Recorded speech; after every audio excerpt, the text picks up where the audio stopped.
चाहे मैगी के अंदर एमएसजी, अगर मुझे गलत, मोनोसोडियम ग्लूकोमेट, या फिर या इथिलीन ऑक्साइड, ये सब चीज़ें, तो हमारे जो स्टैंडर्ड हैं हिंदुस्तान के, दो चीज़ें हैं।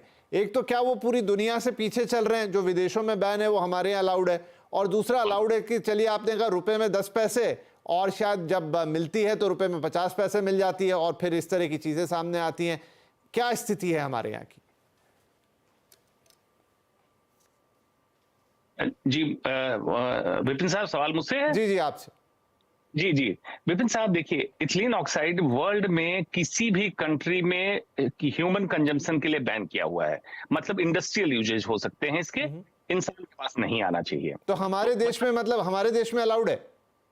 हमारे देश में कुछ लिखा ही नहीं है। हमारा देश बहुत महान है इस मामले में, लिखता ही नहीं है। इग्नोर कर दो, इस पे कुछ बात ही ना करो। एफएसआई की वेबसाइट खोलिए ना, एफएसआई एक्ट 2006 खोल के देखिए, उसमें कहीं चर्चा ही नहीं करी है इस तरह के गैस, इस तरह के पॉइजन की। बेसिकली ये पॉइजन है। अगर लो डोज में लंबे समय तक लेंगे तो सेम इफेक्ट करेगा जो हाई डोज में लेंगे तो अक्यूट टॉक्सिसिटी करेगा, मतलब फेफड़े को डैमेज, इंटेस्टाइन को डैमेज। लंबे समय तक लेंगे तो कैंसर फॉर्मेशन, और सबसे खास बात इस गैस के साथ क्या, म्यूटाजेनेसिस एक चीज होती है, मतलब आपके जीन को ही बदल दे।